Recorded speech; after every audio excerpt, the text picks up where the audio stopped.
Every night, a former Navy SEAL chose to sleep in his truck, not because he had nowhere to go, but because silence indoors felt more dangerous than the dark outside. Beside him was an aging German shepherd, a dog shaped by discipline and loyalty, who never barked without reason and sensed danger long before it arrived. In a supermarket parking lot, they noticed a middle-aged man living in an old truck, watched by security, avoided by neighbors, quietly labeled as a threat. But the dog didn't growl. He didn't bark. He only watched, as if he knew something no one else did. Beneath that parking lot lay a truth someone was desperate to bury, and a justice that refused to disappear. This is a story about loyalty, faith, and the quiet ways God places guardians where they are needed most. If stories like this move you, please like this video, subscribe to Silent Paws Steady Hearts, and help us reach our first 1,000 subscribers.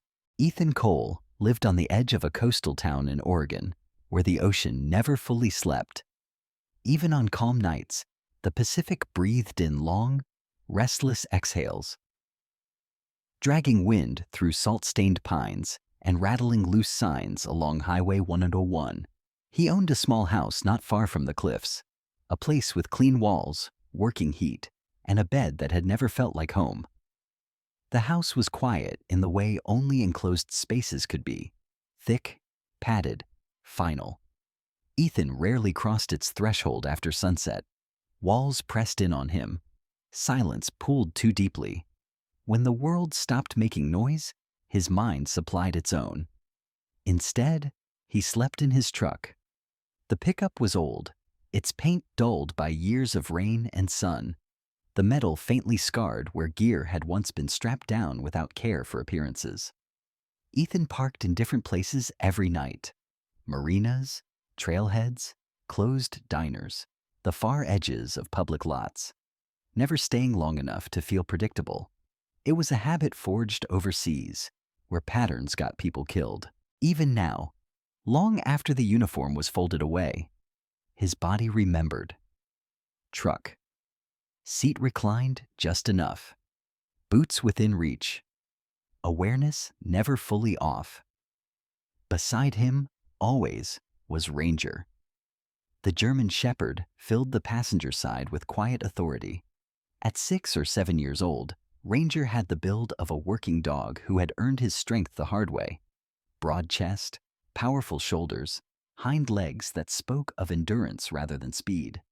His coat lay close to his body, black along the spine and shoulders, fading into warm tan along his legs and chest. When he lay still, which was often, his amber-brown eyes remained open, tracking movement and sound with a patience that bordered on uncanny. Ranger did not fidget. He did not whine. He watched. Ethan trusted that more than anything. Some nights, Ethan dreamed. Most nights, he didn't sleep deeply enough to allow it.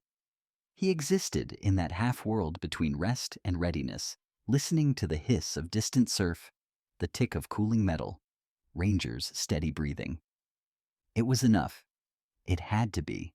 The supermarket parking lot sat slightly uphill from town, bordered by scrub grass and a line of crooked lampposts that buzzed faintly after midnight.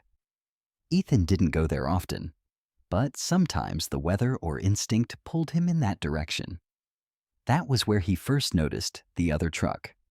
It was older than his, a full-size model from another decade, the kind that once hauled equipment and families with equal reliability. The paint had gone chalky, the windows fogged on the inside at night.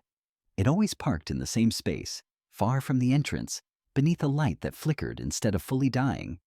Ethan clocked it the way he clocked everything: position, angle, exits nearby. What caught his attention wasn't the truck itself, but the man inside. The man was middle-aged, early 50s maybe, with a narrow build that suggested he'd once been leaner, stronger. His hair, what remained of it, was dark but thinning, brushed straight back as if out of long habit rather than vanity. He kept his beard trimmed short, gray threaded through black, and wore the same brown jacket night after night. There was a stillness to him that didn't read as dangerous, more like someone who had run out of places to go. People noticed him, not kindly. The overnight security guard, a thick-necked man with a flashlight he liked to swing more than use, referred to the truck's owner as that suspicious guy. Ethan heard it once while loading water from a vending machine. Customers crossing the lot steered wide, locking doors as they passed. A woman with a stroller changed direction the moment she saw the man sitting in the cab, head bent, hands folded around a paper cup. No one spoke to him. No one asked why he was there. Ethan might not have noticed beyond that, might have filed the man away as another soul living between systems, if not for Ranger. On the third night, Ethan parked at the supermarket. Ranger froze. He didn't growl. He didn't bark. His ears tipped forward, muscles tightening just enough for Ethan to feel it through the seat. Ranger stared at the other truck with an intensity that pulled Ethan's attention, whether he wanted it or not. "What is it, buddy?" Ethan murmured, his voice low, the way it always was at night. Ranger didn't look at him. His gaze stayed locked on the man across the lot. That was wrong. Ranger barked at threats. He barked at sudden movement, at raised voices, at the metallic tang of aggression in the air. He did not sit silently unless he was assessing, waiting, choosing. Ethan leaned back slightly, watching through the windshield. The man hadn't moved. He sat with his shoulders rounded forward, light from the dash painting his face in dull amber. There was no tension in him, no sharpness, just weight, the kind that pressed down instead of pushing out. Ranger remained silent. Ethan felt the familiar prickle along his spine, the one that had nothing to do with fear and everything to do with attention. Ranger had never been wrong when he chose not to react. Silence, with Ranger, meant meaning. That night, Ethan stayed longer than usual. The security guard approached the other truck, flashlight beam cutting through the darkness. He knocked once, hard. The man inside startled, fumbling with the window crank. Ethan watched his shoulders hunch instinctively, not in anger, but in expectation. "Can't sleep here," the guard said, loud enough for the lot to hear. "People complain." The man nodded immediately, too quickly. He didn't argue, didn't ask where he was supposed to go. He simply reached for the keys. Ranger let out a single soft sound then, not a bark, but a low breath from his chest. His tail stayed still.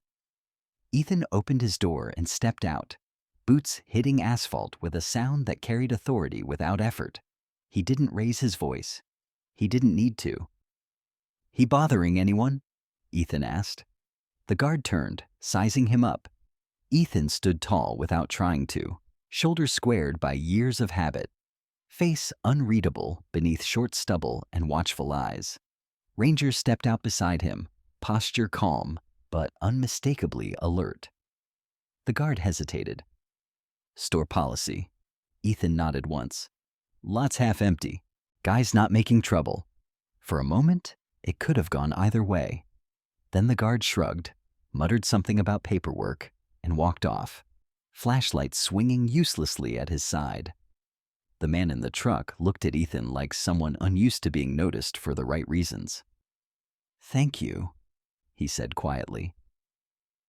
Up close, Ethan saw the lines around the man's eyes, the kind carved by years of squinting at chalkboards or sunlit roads. His voice was steady but tired, the exhaustion of someone who had argued himself hoarse long ago and learned it no longer mattered. Ethan nodded. "No problem." Ranger sat at his side, eyes never leaving the man. Something in Ethan's chest tightened. Not alarm, but recognition. He didn't ask the man's name. Not yet. Some truths came easier when you didn't force them. Ethan returned to his truck, but he didn't start the engine. Ranger remained upright, watchful, as if standing guard over a space that wasn't his. A few minutes passed. Then something happened that Ethan would remember long after the night ended. The man stepped out of his truck and walked. Not away from the lot, but toward the far edge, where a cracked strip of concrete met a slope of overgrown grass. He stood there for a long moment, staring at nothing visible from where Ethan sat. His hands trembled slightly before he shoved them into his pockets. Ranger rose without command and moved to the edge of Ethan's door, pressing his nose to the glass. Ethan followed his line of sight. The man bowed his head, just briefly, as if acknowledging something beneath the ground. Then he went back to his truck and shut the door. Ranger did not bark. He did not growl. He lay back down, slow and deliberate, satisfied in a way Ethan couldn't explain. Ethan sat there long after the lights in the supermarket shut off. The lot empty except for 2 trucks and the distance between them. Some people lived on the margins because they had nowhere else to go. Others stayed there because they were guarding something no one else could see. That night, for the first time in years, Ethan felt the faint pull of a truth not yet spoken. And if Ranger's silence meant anything, and it always did, this was only the beginning. The supermarket parking lot felt smaller the next night, as if the dark itself had leaned in to listen. Ethan Cole parked 2 rows away from the old truck this time, not out of strategy, but instinct. Some distances were meant to be closed slowly. Ranger settled into the passenger seat, his large frame folding with practiced ease, ears upright, eyes already fixed on the familiar shape beneath the flickering lamp. The other truck was there again, exactly where it had been the night before, angled just slightly toward the slope at the edge of the lot. The man inside, Caleb Monroe, though Ethan did not know the name yet, sat with his hands resting on the steering wheel, as if he were still driving, or perhaps bracing for impact. His shoulders were narrow beneath the worn brown jacket, the fabric faded at the seams and shiny at the elbows from years of use. Up close, his face carried the look of someone who had once smiled easily and then learned, slowly and permanently, how not to. There was no alcohol in the cab, no clutter, nothing that suggested chaos. Everything was arranged with quiet care. Ranger made a soft sound in his throat. Not a warning, not approval, just acknowledgement. Ethan waited. He had learned long ago that forcing moments only broke them. When the security guard's patrol car rolled into the lot, headlights sweeping across the asphalt, Ethan's posture changed without conscious thought. Ranger felt it immediately and shifted closer, pressing his wing and his weight against Ethan's leg. The guard this time was younger than the one from the night before, tall and thin, with a shaved head and the restless energy of someone still trying to prove himself. He stepped out of the car, hand already hovering near his radio. "Sir," the guard called out, approaching Caleb's truck. "You can't stay here overnight." Caleb flinched at the word sir, as if it didn't belong to him anymore. He rolled the window down halfway, movements careful, rehearsed. His eyes were tired, rimmed red not from drink, but from years of sleeplessness. "I'll move along," Caleb said quietly. His voice was calm, almost apologetic. "Just need a minute." The guard shook his head. "Store policy. If you don't leave, I have to call it in." Ethan stepped out before he realized he was moving. His boots echoed once on the asphalt, a sound that drew both men's attention. He didn't square up to the guard, didn't raise his voice or posture. He simply stood there, tall and still, Ranger at his side like a shadow that breathed. "You calling the cops for a parked truck?" Ethan asked. The guard looked him over, eyes catching on Ethan's stance, the way he held himself without tension, the dog beside him. "He's been reported." "For what?" The guard hesitated. "People feel uncomfortable." Ethan nodded once. "That's not a crime." Silence stretched. The guard glanced at Ranger, then back at Ethan. Finally, he exhaled sharply and stepped back. "I'll note it," he muttered, already turning away. When the patrol car pulled off, The lot seemed to release a breath it hadn't known it was holding. Caleb looked at Ethan, really looked at him this time. His eyes were a washed-out blue, sharp despite the fatigue etched into his face. "You don't have to do that," Caleb said. Ethan shrugged. "Didn't feel like watching someone get pushed around tonight." Caleb studied him for a moment, then gave a small nod. "Still, thank you." Ranger sat, tail resting on the ground, gaze steady on Caleb. Caleb noticed the dog then, truly noticed him, and something in his expression shifted. Not fear, recognition. "He's disciplined," Caleb said softly. "Not many dogs are, unless they've worked." Ethan felt the corner of his mouth tighten. "He has." They stood there in the glow of the lamp, three figures bound by circumstance rather than choice. Ethan leaned back against his truck, arms loose at his sides. He waited. "My name's Caleb Monroe," the man said after a while. "I used to teach physics at the high school, over by the old cedar grove." Ethan nodded. "Ethan, this is Ranger." Caleb smiled faintly at the dog. "Of course it is." The name seemed to settle something between them. Caleb stepped out of his truck then, joints stiff, movements deliberate. He was taller than he looked sitting down, though still lean, his posture slightly rounded, as if he had learned to make himself smaller over time. His hands were long-fingered, the nails clean, the skin roughened not by labor but by neglect. A man who had once lived indoors. "I'm guessing you've heard things," Caleb said. Ethan didn't answer. He didn't need to. "I was good at my job," Caleb continued, voice steady but distant. "Kids liked my class. I made them build things, break things, ask why they failed." He paused, eyes drifting toward the dark slope beyond the lot. "My daughter liked that part the most." Ethan felt something tighten in his chest. "Emily," Caleb said. "She was 17. The name landed heavily, like a stone dropped into still water. Caleb didn't look at Ethan when he spoke it. His gaze stayed fixed on the ground. "She died 5 years ago," he went on. "Car accident? Rainstorm? The report said the road was slick, visibility poor. Case closed." Ranger stood then, stepping forward without command.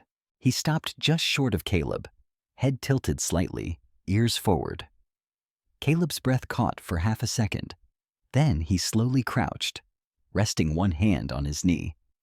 He didn't reach for the dog.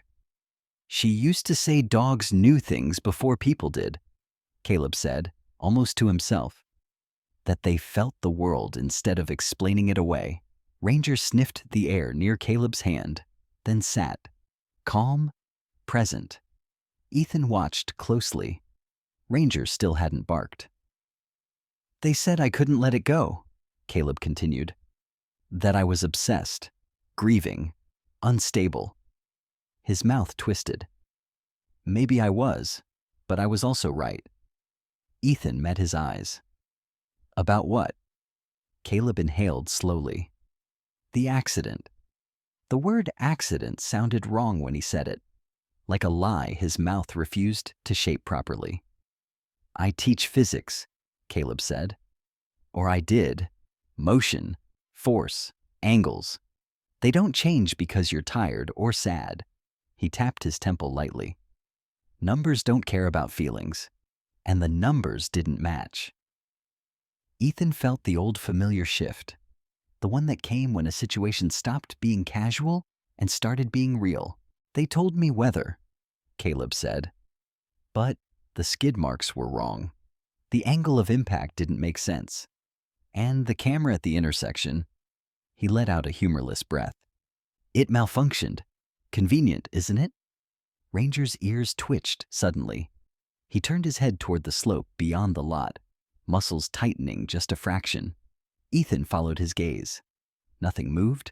No headlights. No footsteps. Just darkness and grass. Ranger stood abruptly and let out a single sharp huff. Not a bark, but a warning breath that cut through the quiet. His body angled between Ethan and the slope, tail low, posture alert. Caleb froze. "Does he do that often?" Caleb asked, his voice barely above a whisper. "Only when something's wrong," Ethan replied. The moment passed as quickly as it came. Ranger relaxed again, sitting back down as if nothing had happened. But the air felt different now, charged, unsettled. Caleb swallowed. "I don't live in this truck because I'm broke," he said, the words heavy, deliberate. "I live here because there's something that can't disappear." Ethan waited. "There are things beneath this place," Caleb went on, gesturing vaguely toward the lot, toward the ground itself. "Things people stopped looking for when the paperwork changed, when it became easier not to know." Ethan felt a chill crawl up his spine that had nothing to do with the night air. Caleb looked at him then, really looked at him, eyes burning with a quiet, terrifying clarity. "I don't have anything left to lose," he said. "Except the truth." Ranger leaned forward, resting his head briefly against Caleb's knee. The gesture was small, unremarkable to anyone else. To Ethan, it felt like a decision. The rain returned the night Caleb finally told Ethan everything, not as a storm, but as a steady, patient drizzle that seemed determined to soak the truth out of the ground. Ethan parked closer to the slope this time, instinctively aligning the truck so he could see both the supermarket lot and the strip of overgrown land beyond it. Ranger jumped down first, Paws silent on wet asphalt, shook the rain from his coat once, then settled near Ethan's knee with his usual composed alertness. His ears flicked constantly, mapping sounds most people never noticed. Caleb emerged from his truck, carrying a thin black binder held tight against his chest, as if the rain itself might try to steal it. Up close, Ethan could see how much the past years had hollowed the man out. Caleb's frame was narrow, but not weak, his shoulders slightly hunched from a habit of making himself smaller when confronted. His face was angular, cheekbones sharp beneath pale, weather-worn skin, and his eyes carried the restless focus of someone who hadn't slept properly in a long time. The beard he kept short was more discipline than style, an attempt to maintain some order in a life that had been dismantled piece by piece. "I don't investigate crimes," Caleb said as soon as he reached Ethan, almost defensively. "I don't know how to do that. I never did." Ethan leaned against his truck, arms loose, posture relaxed but attentive. "Then don't call it that." Caleb nodded, as if relieved by the permission. He opened the binder carefully, shielding the pages from the rain. Inside were neatly organized printouts, handwritten notes in the margins, diagrams sketched with meticulous precision. This wasn't the chaos of obsession. This was method. "I teach physics," Caleb said, "or taught. Motion, force, energy transfer. You get used to trusting numbers because they don't care who you are." He flipped to the first page, a diagram of a road intersection drawn in clean, straight lines. "Emily was taking an advanced STEM track. She was better with this stuff than I was by the end." At the mention of his daughter's name, Caleb's voice tightened, but he didn't stop. He pointed to the diagram, tracing lines with a finger that trembled just slightly. "They said her car hydroplaned," he went on. "Loss of control due to weather. But the angle of impact was wrong. If she'd lost traction where they claimed, the vehicle would have rotated this way." He demonstrated with a small, precise motion of his hand. Instead, it went straight. No yaw, no spin. Ethan watched closely, not pretending to understand the equations, but recognizing the certainty behind them. This wasn't a man guessing. This was a man who had spent years double-checking himself because no one else would. "And the brakes?" Ethan asked. Caleb flipped another page. A photograph showed faint, incomplete tire marks on wet asphalt. "Partial," Caleb said. "Interrupted. Like someone wanted them to look present, but not measurable. You don't erase evidence unless you're afraid of what it proves." Ranger shifted at Ethan's side, lifting his head as a gust of wind carried the smell of wet earth and rust. His gaze drifted toward the slope again, then back to Caleb, as if confirming something unseen. They told me I was reading too much into it, Caleb continued. Grief does that, they said. Makes patterns where none exist. His mouth twisted. So I checked the cameras. Ethan felt a familiar tightening in his gut. And? Caleb let out a slow breath. The traffic camera at the intersection malfunctioned. Just that one, for 12 minutes. Long enough to cover the collision and the cleanup. Convenient, Ethan said quietly. Yes. Caleb closed the binder for a moment, rain pattering against the cover. And familiar. Black Ridge Development was doing roadwork nearby. Their truck was logged in the area. Oversized load, improperly secured. The name landed with weight. Black Ridge Development was everywhere in the region. New housing projects, renovated highways, gleaming signs promising progress and jobs. Too big to notice one dead teenager. Too powerful to be questioned by a single high school teacher. I filed a complaint, Caleb said. Formal, documented. I attached what I had. Within a week, it was dismissed. No follow-up? No explanation. He looked up at Ethan then, eyes sharp despite the exhaustion. 2 days later, the school district put me on administrative leave. Concern for my mental health. Ethan's jaw tightened. They didn't say it outright, Caleb continued. They never do. But parents stopped returning emails.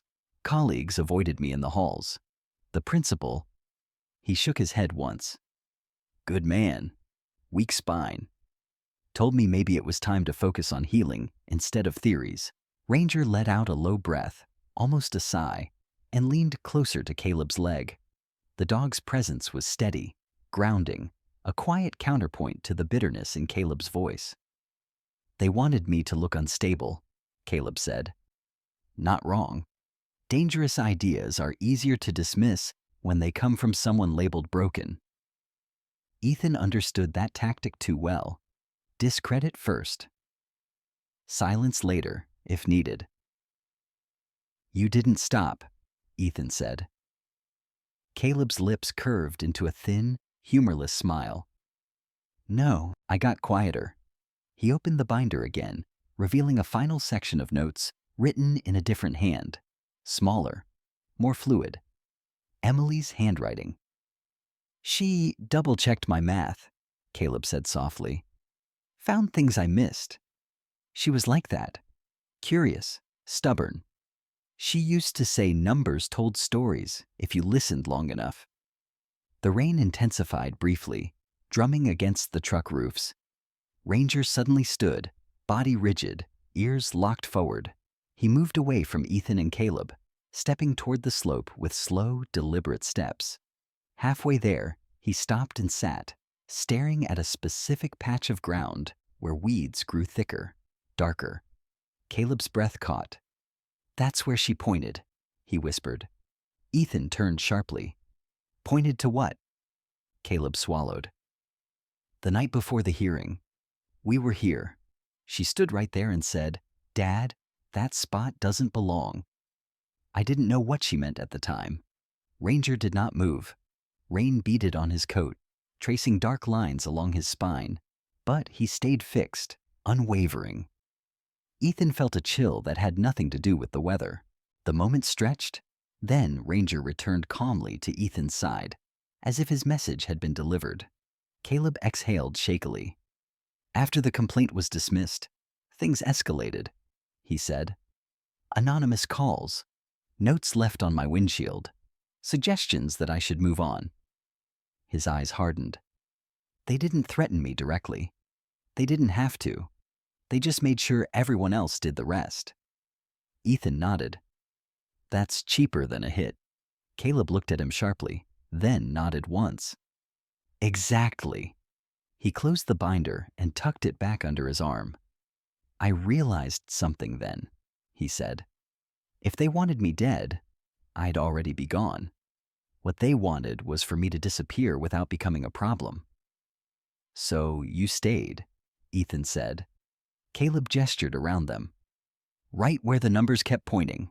The rain eased, leaving the night heavy and expectant. Somewhere in the distance, the ocean exhaled. "I don't know what comes next," Caleb admitted. "I only know I can't stop."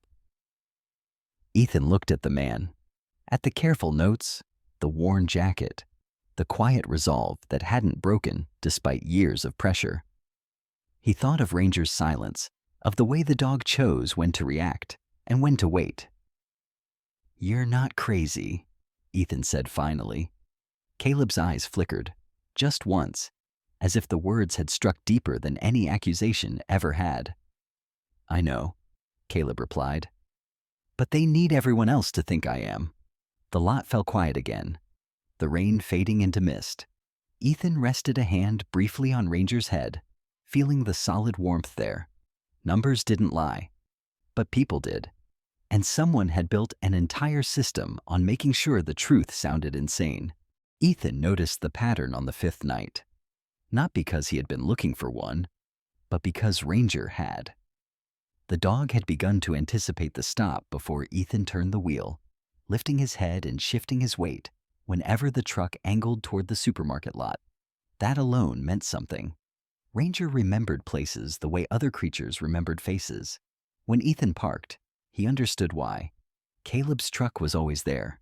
Not just in the same lot, but in the same space. Second row from the slope, beneath the flickering lamp, aligned with the cracked seam in the asphalt like a compass needle that refused to drift. It wasn't convenience. It was precision.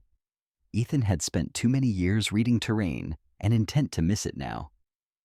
"You don't move," Ethan said quietly one night as they stood beside the trucks, the ocean wind threading through the lot. "Not really."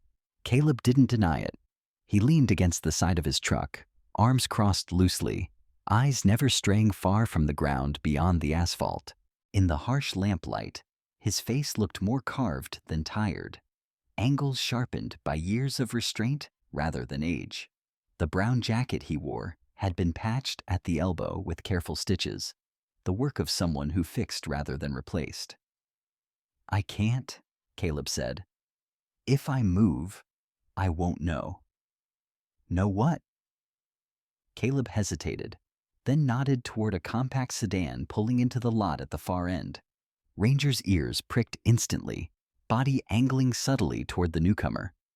"That," Caleb said. "Who's watching?" The sedan lingered longer than necessary before parking. Its headlights stayed on for a few seconds too long. Nothing illegal, nothing obvious. The driver never got out. After a minute, the car rolled back out onto the road. Ranger watched until it disappeared, then returned to sit beside Ethan, posture calm but alert. "That's been happening more," Caleb said. "Different cars, same timing." Ethan didn't ask how long. He already knew the answer would be measured in months, maybe years. "I should introduce you to someone," Caleb added, "if you're still willing to listen." Ethan nodded once. They met her the following afternoon, away from the lot, at a small diner just off the highway that smelled permanently of burnt coffee and fried onions.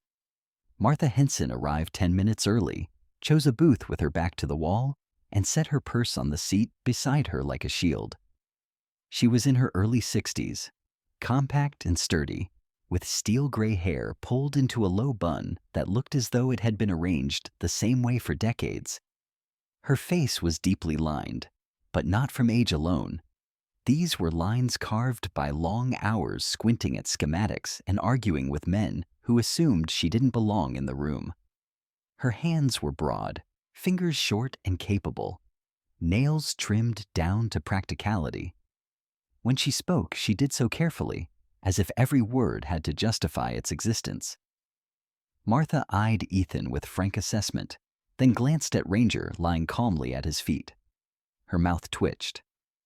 "Dog's smarter than most city council members I've dealt with," she said. "I'll trust him."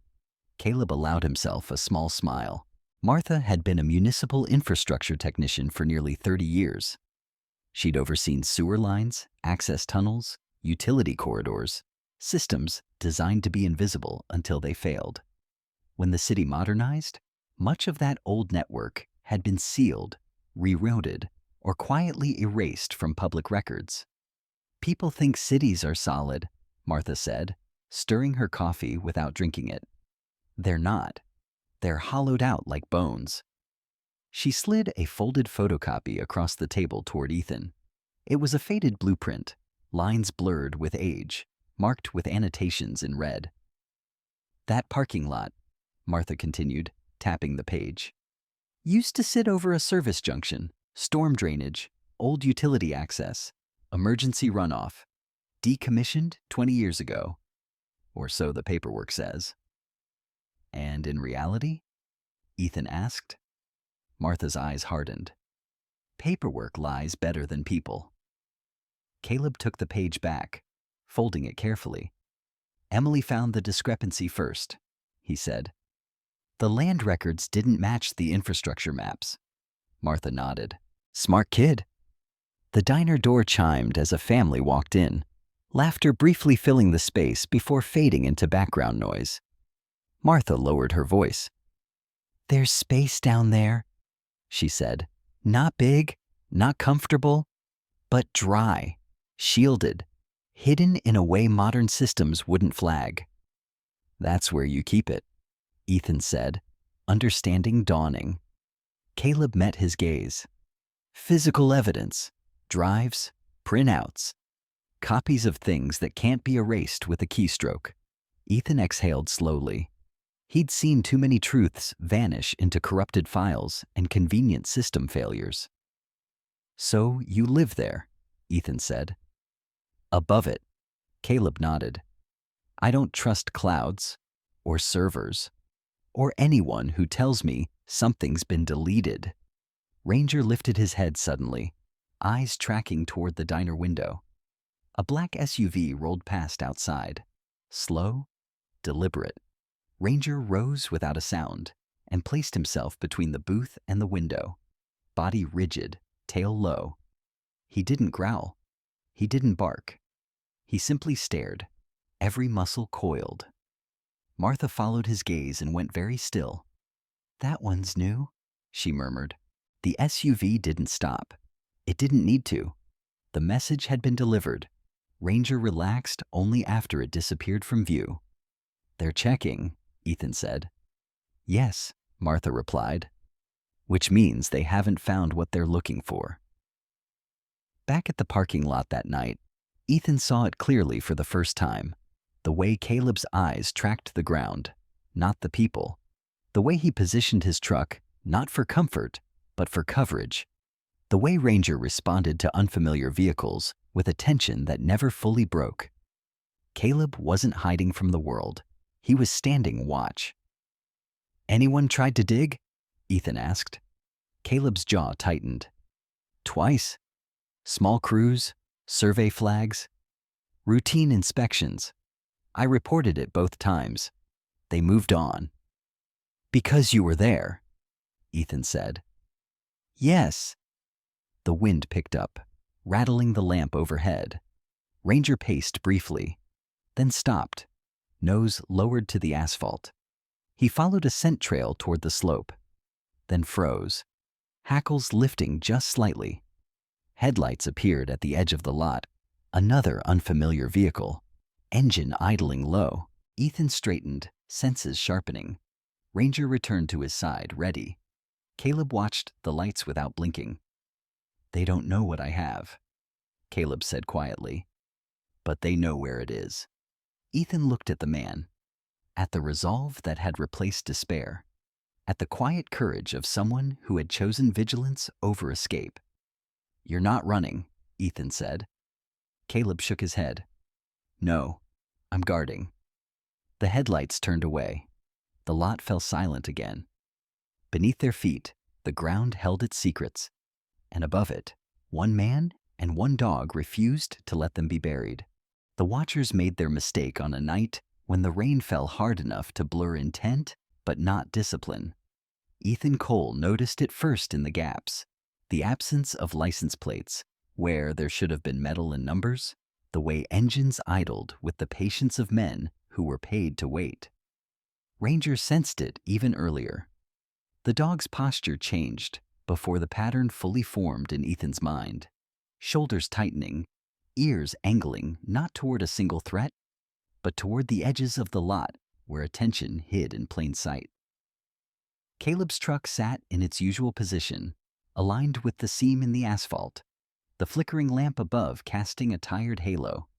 The ground smelled of wet oil and old concrete. Ethan parked at a distance that gave him lines of sight without announcing presence, his body settling into readiness as naturally as breathing. Ranger stepped down and shook once, rain beads scattering from his coat, then stilled. His eyes tracked movement that most people would have written off as coincidence. Two vehicles entered the lot within 5 minutes of each other. One was a compact gray sedan with tinted windows and no visible plates.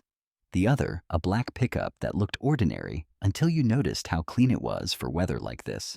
They parked at opposite ends, engines running, drivers staying inside. It wasn't sloppy. It was procedural.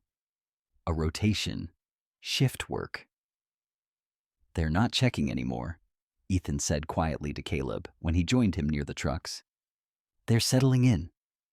Caleb's face had grown sharper in recent weeks, resolve pulling tight what grief had once loosened. He wore the same brown jacket, patched and practical, but his hands no longer shook when he folded his arms. "I know," he replied. "They've been timing my routines." Ranger moved a few steps away from Ethan, nose low, following a scent trail that cut across the asphalt and toward the slope. He stopped abruptly and sat, staring into the darkness beyond the lot, not barking, waiting. The rain intensified, drumming against metal and glass, a curtain that hid as much as it revealed. The gray sedan's engine revved once, then settled again. The black pickup's headlights flicked off, then on. Ethan felt the shift in his chest, the moment when caution hardened into certainty. "We should move," he said. "Not away. Just reposition." They didn't make it 3 steps. The accident came from the right, where the lot dipped toward the access road.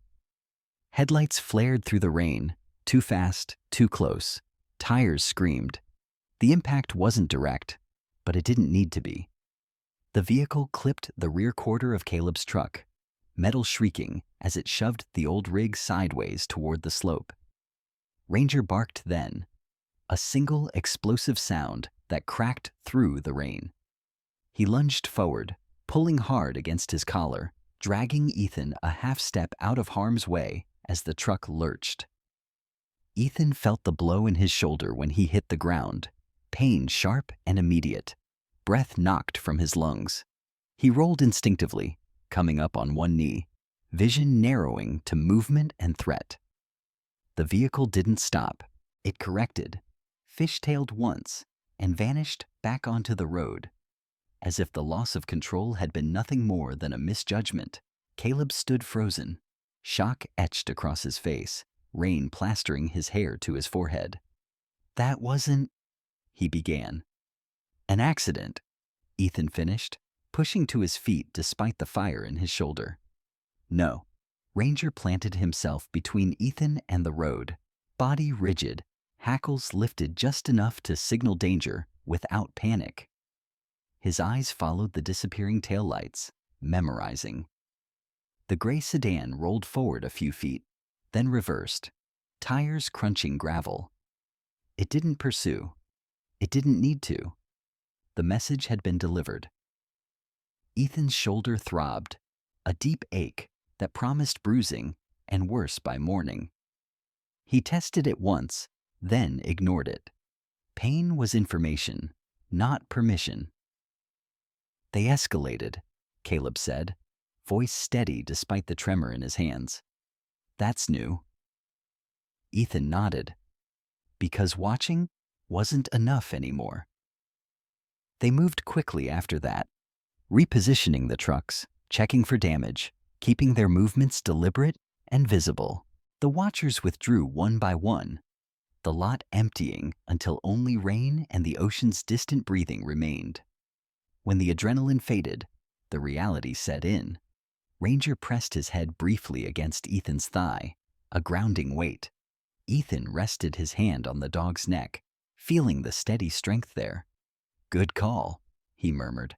Ranger's ears flicked, but he didn't relax. Not fully. "This isn't personal anymore," Ethan said to Caleb once the rain eased into a mist. "It's procedural, which means there's a budget." Caleb's mouth tightened. "Blackridge." "Yes," Ethan replied. "And that changes how we respond." They didn't talk strategy in the lot. Walls had ears, and open spaces had eyes. Ethan drove Caleb to a quieter stretch near the marina, where the smell of salt and diesel mixed, and the only lights came from boats rocking gently against their moorings. Ethan's shoulder protested with every turn of the wheel, but he welcomed the pain. It kept him present. "There's someone I want you to meet," Ethan said as he parked beneath a dead light. "He doesn't like this town, or corporations, or lies." Caleb watched him closely. Why trust him? Ethan met his gaze. Because they already broke him. Lucas Reed arrived late, as expected, walking out of the fog like someone who preferred not to be announced.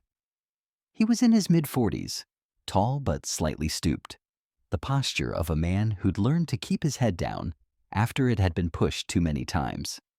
His hair was dark and thinning at the temples, beard untrimmed but clean, eyes sharp behind wireframe glasses that reflected light like shields.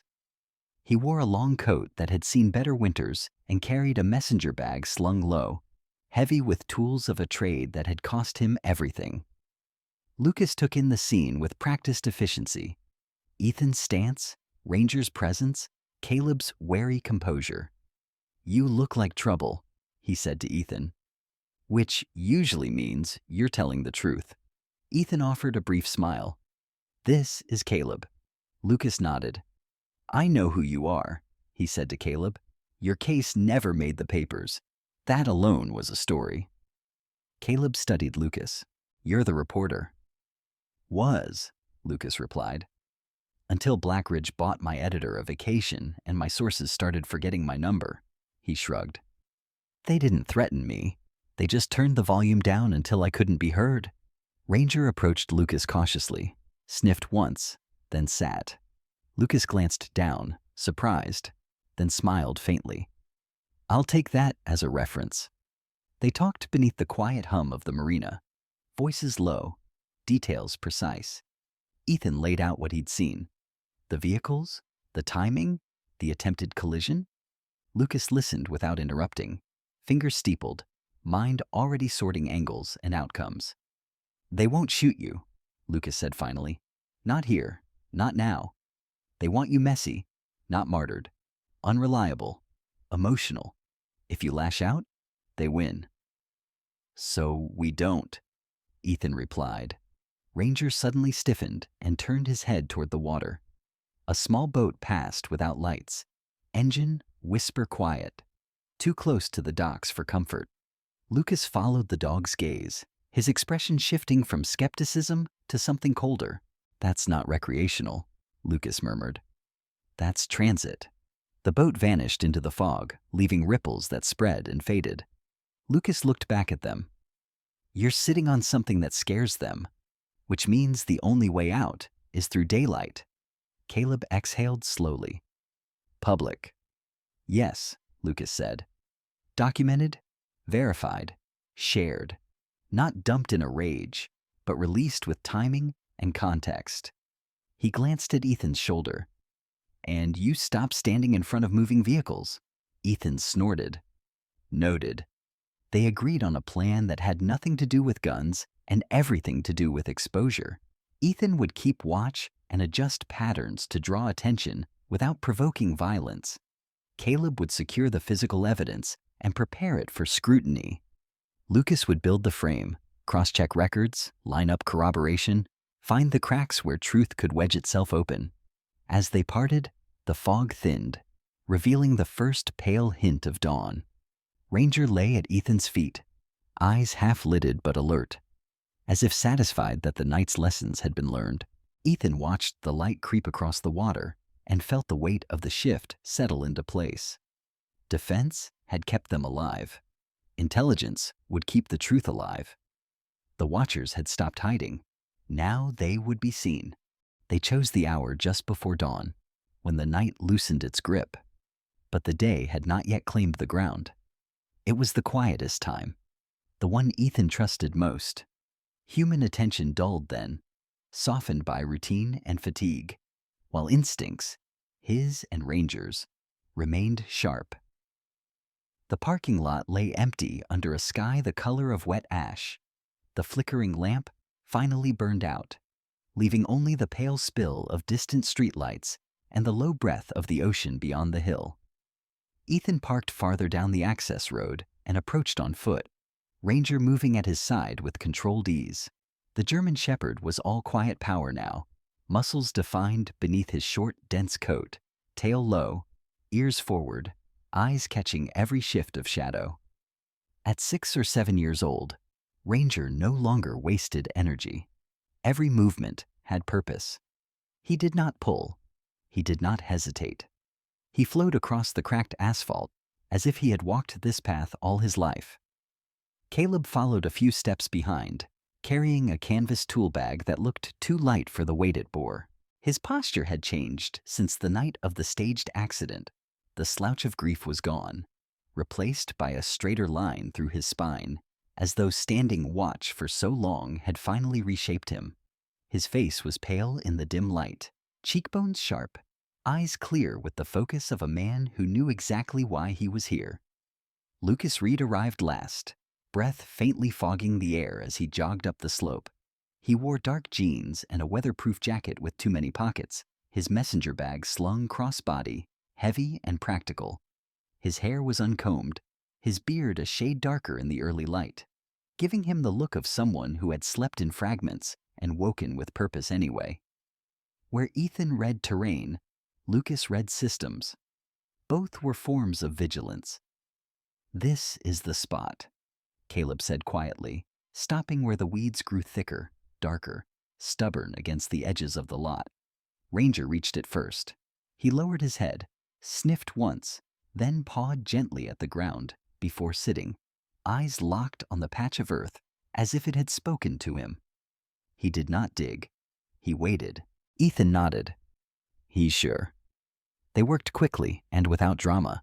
Caleb lifted a loose section of old asphalt that had been patched more than once, revealing packed dirt beneath. Lucas set up a small battery-powered light, shielding it with his body to keep the beam low. Ethan dug with steady, efficient movements, ignoring the ache in his shoulder. The ground gave way sooner than expected, crumbling into a shallow cavity, reinforced with rotting concrete. The metal box emerged slowly, its edges rusted but intact, sealed with a simple mechanical latch. It was heavier than it looked. Caleb's hands trembled as he knelt, fingers hovering over the latch. "This is it," he said, not loud enough to echo. Ranger stood and stepped back, giving space, gaze never leaving the box. Caleb opened it. Inside lay order, not chaos. An external hard drive wrapped in oilcloth, 2 memory cards in plastic sleeves, and a slim, spiral-bound notebook, its cover worn soft with use. Emily's. Caleb closed his eyes for a moment, breath catching, then forced himself to continue. He did not cry. He had done that already, years ago, in places where no one could see. Lucas photographed everything, hands steady, expression grave. "We copy, verify, then distribute," he murmured. "No single point of failure." They were mid-transfer when Ranger stiffened. The dog turned sharply toward the access road, a low vibration rolling through his chest. Not a growl, but a warning felt more than heard. Ethan was on his seat, his feet instantly, body angling between the group and the slope. Headlights appeared, cutting through the gray light, followed by the soft crunch of tires on gravel. 2 vehicles, black, unmarked. They stopped just short of the lot, engines idling low. Lucas swore under his breath. "They're early." "No," Ethan said. "They're late." The men approached on foot. 4 of them. Their clothing was nondescript: dark jackets, jeans, boots suited for work rather than combat. The leader walked slightly ahead of the others, shoulders square, movements economical. He was in his late 30s, clean-shaven, hair cropped short, face forgettable by design. The kind of man who blended into crowds and erased himself from memory on purpose. "Morning," the leader said, voice calm, friendly even. "Looks like you folks found something that doesn't belong to you." Ethan didn't raise his hands. He didn't reach for anything either. He simply stood, tall and still, Ranger at his side. "This is a public lot," Ethan replied evenly. "So is the ground under it." The man smiled thinly. "You know that's not how this works." Behind him, one of the others shifted his weight, hand brushing his jacket pocket. Ranger moved then, not forward, not attacking, but placing himself directly in the leader's path, body rigid, eyes locked onto the man's face. The leader laughed softly. "Easy, boy," he said, reaching out instinctively. Ranger reacted in a blur. He surged forward, jaws clamping onto the man's forearm with crushing precision, not tearing, not shaking, just locking. The leader screamed, dropping to one knee, his free hand flailing uselessly as Ranger held him in place, teeth pressed to bone, eyes burning with absolute focus. The other men froze. Ethan didn't move. "He won't kill you," he said calmly. "But he won't let go until I tell him to." Lucas lifted his phone, recording. "Say it again," he said to the leader. "Why you're here." The man's face had gone gray with pain and shock. Sweat beaded at his temple. "We just want the box," he gasped. "Why?" Lucas pressed. "Because if it gets out." The man broke off with a strangled cry as Ranger tightened just enough to remind him of the stakes. "Because Black Ridge used substandard materials," the man blurted. "The load wasn't secured. The bridge joint failed. They covered it up to avoid lawsuits. People died. The girl—" He choked. "She wasn't supposed to be there." Caleb stepped forward then, voice steady and deadly calm. "Her name was Emily." The man sagged. "I know." "Who ordered the cover-up?" Lucas asked. The leader shook his head weakly. "Legal? Risk management. They said accidents happen, that settlements are cheaper than truth." Lucas looked at Ethan and nodded. The phone continued recording. Ethan met Ranger's gaze. "Release." Ranger obeyed instantly, stepping back, sitting at Ethan's side as if nothing had happened. The leader collapsed onto the wet ground, clutching his arm, sobbing in humiliation and pain. Ethan turned away. He didn't look at the other men. He didn't need to. The recording was enough. Lucas finished the upload with shaking hands, sending the files simultaneously to independent investigative journalists and federal oversight contacts he had cultivated over years of professional exile. The progress bar completed with a soft chime that sounded louder than any gunshot. "It's done," Lucas said.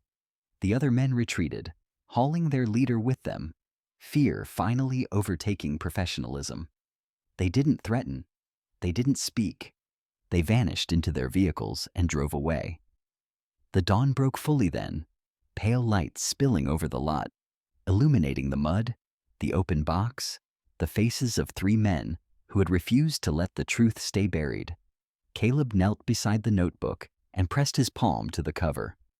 "She knew," he said softly. "She always knew." Ethan rested a hand on Ranger's head, feeling the steady warmth there, the quiet strength. The dog looked up at him, eyes clear, untroubled. He had done what he was trained to do, not to destroy, but to protect. Justice hadn't come with bloodshed. It had come with patience, restraint, and the refusal to look away. The collapse of Black Ridge did not arrive like an explosion. There were no sirens in the night, no single headline that ended everything. It came instead as a series of fractures, Contracts frozen, executives resigning for personal reasons, a federal inquiry that refused to go away. Some names surfaced, others vanished into legal gray zones where responsibility dissolved into committees and consultants. Justice, Ethan learned again, was rarely clean. It was incremental, stubborn, and often incomplete. For Caleb Monroe, it was enough. The official statement arrived on a Tuesday morning, printed on thick letterhead that smelled faintly of toner and bureaucracy. The school district formally acknowledged that his termination had been unjust, based on procedural errors and unsupported psychological assessments. The phrasing was bloodless, careful, but the effect was real. His teaching license was reinstated, his record cleared, his name, once spoken in lowered voices, was said aloud again without embarrassment. Emily did not come back. No document could do that. But her truth did.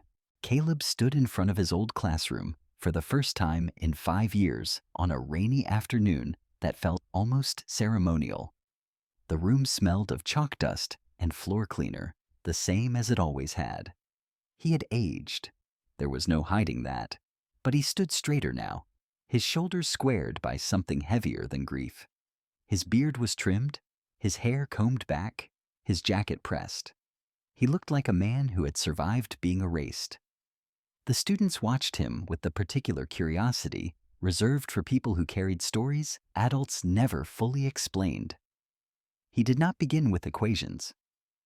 "There are things numbers can do," Caleb said, his voice steady, filling the room without effort. "And things they can't. They can tell you what happened. They can't tell you why someone tried to hide it." He paused, letting that settle. "But they will always tell the truth, if you let them." Some of the students nodded. One girl in the front row, a slight thing with dark braids and eyes too serious for her age, wrote that sentence down carefully. Ethan did not attend the reinstatement ceremony.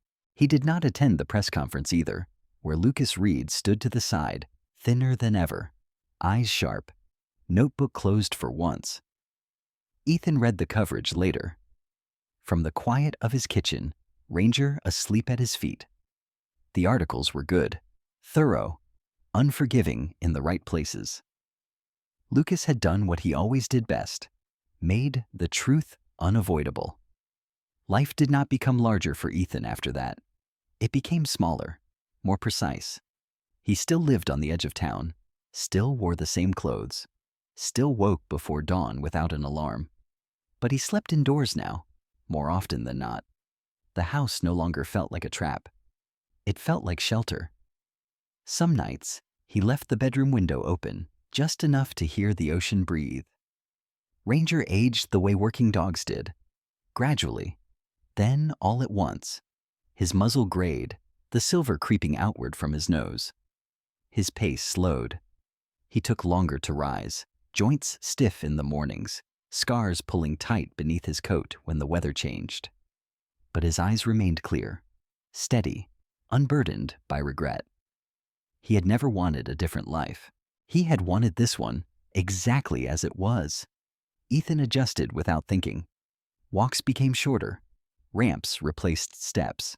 The old pickup gained a thick blanket in the back, folded just so. Ranger accepted the changes with quiet dignity, tail wagging, even when his body protested. On a clear night near the end of summer, Ethan drove back to the supermarket lot. He didn't plan it, not consciously. He found himself turning the wheel, the habit older than intention. The lot was mostly empty now, newly resurfaced, bright lines painted where cracks once ran. The lamp had been replaced. The slope beyond was fenced off, a small sign warning of ongoing infrastructure work. Ethan parked near the edge and cut the engine. The silence settled around them, familiar and gentle. Ranger jumped down more slowly than he used to, stretching carefully before standing. He walked a few paces, then stopped. He stared at the space where Caleb's truck had always been. For a long moment, he did nothing. Then he turned back to Ethan, ears relaxed, tail wagging once, slow and deliberate. Ethan felt it then. Not grief, not triumph, but recognition. The sense that something had completed its arc. Yeah, Ethan murmured, resting his forearms on the steering wheel. I know. He stayed there a while longer, watching the sky darken, listening to the distant sounds of a town that had already moved on. When he finally drove away, it wasn't because the place held nothing anymore. It was because it no longer needed guarding. Some instincts came from training, others from something older, quieter, and some destinies waited patiently for the one person willing to stop long enough to listen. Ethan drove home with the windows down, Ranger's head resting against the door, the road unspooling ahead of them without urgency. It wasn't a fairy tale, but it was peace. Sometimes, miracles do not arrive as thunder or light from the sky. Sometimes, they arrive quietly, in the form of someone who chooses to stay when walking away would be easier. In this story, justice did not come through violence or revenge. It came through patience, truth, and the courage to keep standing guard when no one was watching. God often works this way in our lives as well, not by removing the storm, but by placing the right people, and sometimes even animals, beside us to help us endure it. If you are carrying grief, doubt, or exhaustion today, know this. Your suffering is not invisible. Your truth is not forgotten. And the quiet strength you show each day matters more than you realize. Maybe you are the one standing watch over something fragile.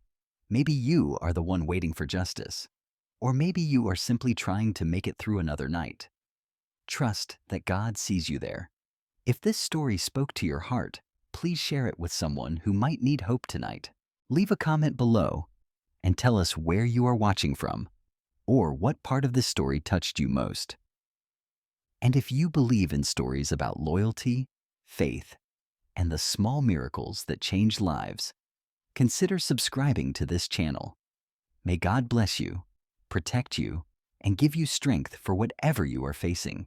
May He place steady hearts and faithful companions in your path. And may you find peace, even in the quiet moments where no one else is watching. Amen.